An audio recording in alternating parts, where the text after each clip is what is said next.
¿Qué tal amigos? Muy buenas tardes. Estamos en una nueva entrevista en su canal Randimpa. El día de hoy tenemos la grata presencia del ex director provincial de Unidad Popular, el abogado Ulvio Cárdenas Saquicela, a quien le damos la bienvenida. Muchas gracias. Amigos, queremos conversar con él sobre la campaña electoral que se está desarrollando y que finalmente este día 4 de febrero llevará a los ecuatorianos a una elección más, en este caso para contestar 7 preguntas que nos consultó, si vale la redundancia, el señor presidente de la República, obviamente como un esfuerzo también de acoger el clamor del pueblo que venía exigiendo desde tiempo atrás una consulta para tratar los temas fundamentales. Le damos la bienvenida a don Ulvio y queremos consultarle en primer lugar cuáles fueron las razones para adoptar la posición del sí en Unidad Popular y que nos cuente también cómo viene desarrollándose la campaña aquí en la provincia. Bienvenido. Gracias, un saludo a la ciudadanía que nos mira en este importante medio de comunicación. Las razones por las que Unidad Popular acogió el reto de trabajar por el sí están básicamente en lo actuado por los movimientos y partidos políticos de izquierda, con los partidos de la tendencia democrática progresista y de izquierda, que desde el año 2014 vinieron en una consecutiva exigencia de que las decisiones de los poderes del Estado se centren en lo que tiene que ver con las aspiraciones de la gente. Y esto tuvo su eclosión cuando el correísmo, abusando de su mayoría legislativa en la Asamblea Nacional, terminó imponiéndole al país un conjunto de 5 enmiendas constitucionales completamente contrarias a los mandatos de la Constitución de la República, y entre ellas indudablemente está la eliminación del principio de alternabilidad en el ejercicio del poder para dar paso a un proceso de reelección indefinida del cual se benefician apenas unas decenas de ciudadanos que, utilizando los dineros y el aparataje del Estado, salen avantes en las campañas por la reelección. Entonces, la posición de Unidad Popular tiene que ver estrictamente con el sentimiento popular de democratizar el hacer político en el país, y en ese sentido hemos desarrollado una importante campaña que va de acuerdo a nuestros recursos económicos y de movilización.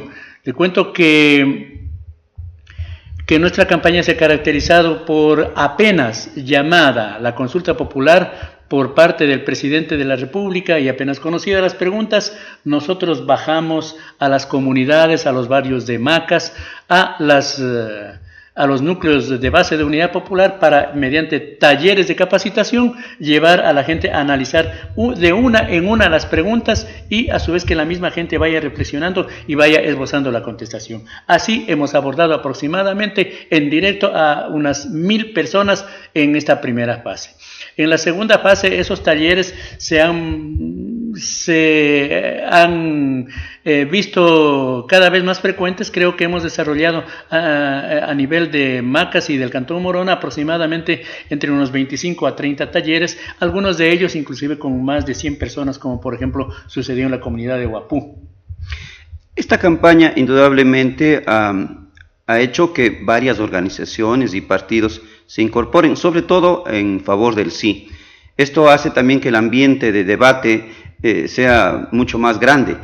Pero ¿nos podría usted decir cuál es la diferenciación que tiene la campaña de Unidad Popular frente a las otras? Hago esta pregunta porque indudablemente hay posiciones ideológicas muy distintas, desde la derecha hasta la izquierda, y aparentemente sería igual. Bueno, pienso que la campaña de Unidad Popular es la campaña de mayor profundidad en los contenidos de las preguntas. No llamamos simplemente a votar 7 veces sí.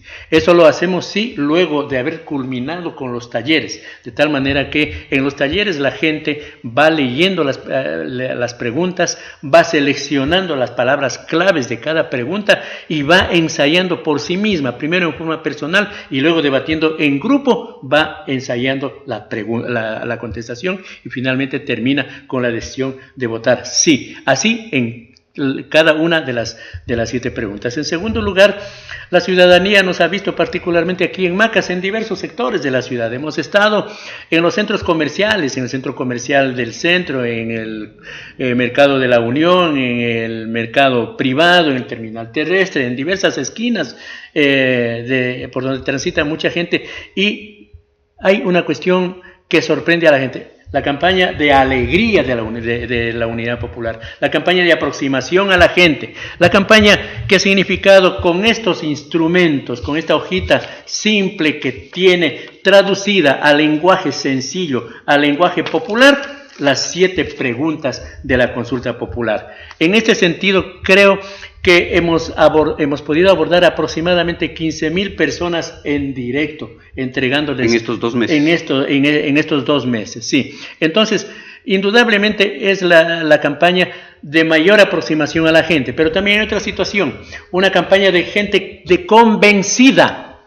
Nadie de los compañeros y compañeras que hemos estado actuando en esta campaña nos hemos sentido obligados por alguien. No, ha sido nuestra conciencia con el país la que nos ha llevado a estar en las comunidades que nos invitan, en los barrios que organizan, en las organizaciones sociales a donde hemos llegado, y a estar en las esquinas de la ciudad y a estar en los mercados de nuestra ciudad, en el terminal terrestre, aproximándonos a la gente. Doctor, justamente quiero aprovechar para hacerle una pregunta, porque es una experiencia de contacto directo y que nos puede llevar también a tener una visión de los problemas que también llevan este tipo de consultas. Entendemos que hay preguntas y preguntas que tienen mayor o menor grado de dificultad también para la población. ¿Cuáles han sido aquellas preguntas en las que ha habido más contradicción, ha habido resistencia, si cabe el término, en la población? A la gente que hemos abordado en los talleres, con la gente que hemos abordado en los talleres no ha habido contradicción. La contradicción hemos tenido más bien en las redes sociales con un determinado número reducido ya de correístas a ultranza que obviamente ellos no discuten las preguntas, ellos no debaten alrededor de las preguntas, ellos van al hecho de repetir lo que dice Rafael, lo que ha dicho Rafael Correa, que la pregunta es mañosa, que es convocada por uno de los traidores de Alianza País, etcétera, etcétera. Elementos que deberían estar completamente al margen de la discusión, al margen del debate por la consulta popular, y el debate debería haberse centrado de lado y lado en el contenido. Justamente por eso aquí hubo un debate que unos colegas hicieron, y había una de las personas que planteaba, por ejemplo, el hecho de que por qué el presidente pudo haber optado más claro por hacer un decreto o por mandar una ley al Congreso y no estarnos consultando, y que nos costaba eso obviamente una cantidad muy alta. Son esas personas que anteriormente utilizaron mal la consulta popular del año 2011 para acaparar, para someter a la Administración de Justicia. Ya sabemos que en esa oportunidad ellos estaban tramando el saqueo nacional. Entonces, para someter a la justicia utilizaron la consulta popular. Una sola pregunta era el corazón de la consulta popular, y eran 11 o 12 preguntas, todas las demás disfrazadas con distractores. Nos llamaron a definir inclusive sobre los toritos las corridas de toros, sobre los gallitos de pelea, etcétera, etcétera, con la finalidad de asegurar, según ellos, un sí para la pregunta fundamental que se relacionaba con la cuestión de la justicia. Pero yo creo que esa consulta popular no la ganaron.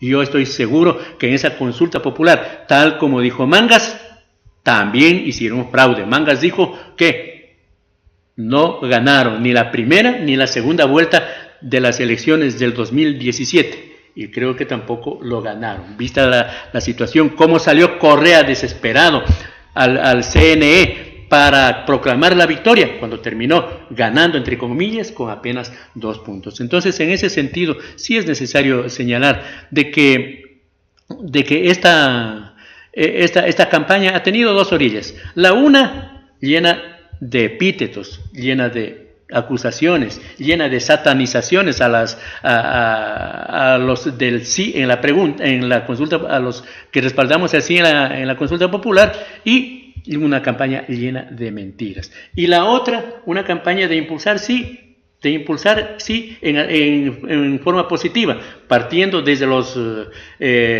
sectores afines al gobierno nacional y de otros movimientos. Y en el caso nuestro, de una campaña esencialmente de reflexión, como debe ser, de contraposición de ideas y de debate fundamental. Sin embargo, de ello debe haber una cantidad alta todavía de ciudadanos que no han podido debatir y que tendrán que guiarse por las consignas generales, por los llamados que los partidos también están haciendo. Es una buena parte de la ciudadanía a la que no ha podido llegar precisamente las razones del por qué votar sí o por qué votar no.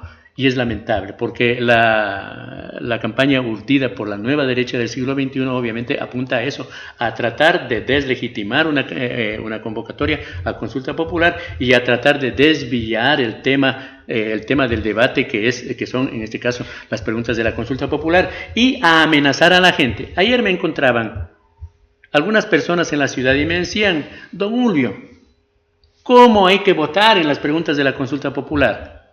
Y me iban diciendo, pero finalmente nos decía: oiga, pero así como explica usted rapidito, sería bueno que expliquen los demás, porque sabe lo que nos vinieron a decir algunos en nuestra comunidad, que si votamos sí, nos van a quitar los bonos de nuestras mujeres. Indudablemente ahí está la mano del correísmo. Esa es la campaña sucia que la vinieron haciendo desde apenas convocada la consulta popular. Sí, yo he visto eso y por eso justamente quiero preguntarle. Yo veía un vehículo por ahí que decía, bueno, van a votar sí tales y tales dirigentes, se los conoce por su trayectoria nacional, algunos fueron ya presidentes, y por eso entonces tienes que votar no. Esa campaña no ayuda en el debate. Obviamente que no. ¿Cómo puede ayudar si se está dirigiendo o se está enfocando el tema de la consulta popular hacia aspectos que nada tienen que ver con lo que hoy vive el país? Lo del señor Bucaram, eso se juzgó a finales de la década del 90. Lo del señor Mauad está juzgado y por eso es que él está en Estados Unidos. Lo del feriado bancario, sí, ahí está. El mismo Correa fue el que no dio paso para que se resuelva y para que se sancione a los que instrumentalizaron el feriado bancario. Así lo dice un audio del economista Eduardo Valencia, que fue designado precisamente por Correa allá en los primeros años de su mandato para analizar el problema del feriado bancario. Él lo dice públicamente, que fue el presidente Rafael Correa quien no permitió que se lleve la investigación sobre el feriado bancario hasta sus últimas consecuencias. Entonces, ¿qué dicen ahora? Lo que no hizo, lo que no permitió hacer Rafael Correa, ahora acusan al otro bando. Indudablemente esta campaña por la consulta está, yo creo, permitiendo que la población haga política, debata temas, sí, más allá de que incluso hay personas dicen que no hacen política. Pero siendo esta una elección eminentemente política, yo creo que debe de darse, y cuál es el mensaje en este caso ustedes tienen, sobre las razones fundamentales por las cuales debe votarse sí en el caso de Unidad Popular, porque así lo vienen haciendo también en el caso del no, las otras listas. ¿Cuáles serían aquellos aspectos claves que debe tomar en cuenta ya el electorado para definir su votación, como usted ha dicho, 7 veces sí? Primeramente, creo que hay que señalar de que nosotros el día 4 de febrero, los ecuatorianos, vamos a resolver una disyuntiva. O se mantiene el aparataje correísta montado en estos 10 años, o lo desmontamos. Los ecuatorianos, estoy seguro, vamos a desmontar el aparataje correísta. ¿Para qué? A la primera pregunta hay que contestar que sí. Hay que rayar sí, para que los corruptos no vuelvan más a hacer política. A la segunda pregunta hay que marcar que sí, porque la reelección indefinida ha significado, ya lo sabemos a nivel nacional, a nivel provincial y a nivel local, inclusive a nivel parroquial, para que apenas instalados los mandatarios electos por primera vez se sientan desde el primer mes entonces a pensar en la reelección, en la segunda reelección y luego en la tercera reelección, etcétera, etcétera. El primer periodo es para aprender. El segundo periodo es para organizar el atraco, es para organizar el asalto a los fondos públicos y así sucesivamente.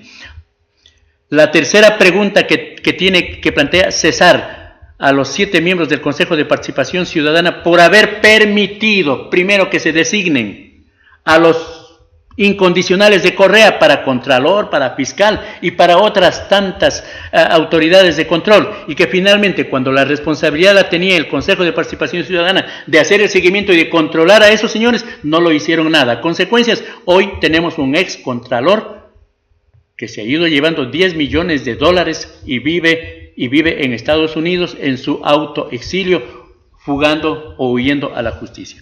A la pregunta 4, para proteger los derechos de nuestras niñas, niños y adolescentes en contra de los abusadores sexuales, sea en las escuelas, en los colegios, en la misma familia, etcétera, etcétera, hay que votar sí. Llamamos a votar sí.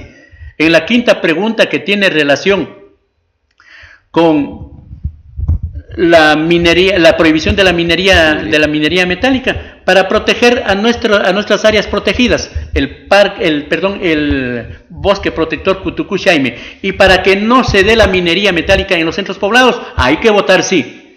En la sexta pregunta, que tiene que ver con la ley de plusvalía, que permite que el Estado se nos lleve el 75% de la utilidad extraordinaria que tiene quien vende un predio o una casa, y que se lleva el Estado, y que puede significar varios miles de dólares que tiene que pagarse como impuesto a la plusvalía, cuando anteriormente era solamente el 10%. Es decir, que se pretende, que elevaron en 7 veces y media más. Para ello, para eliminar esa ley nefasta, hay que votar sí.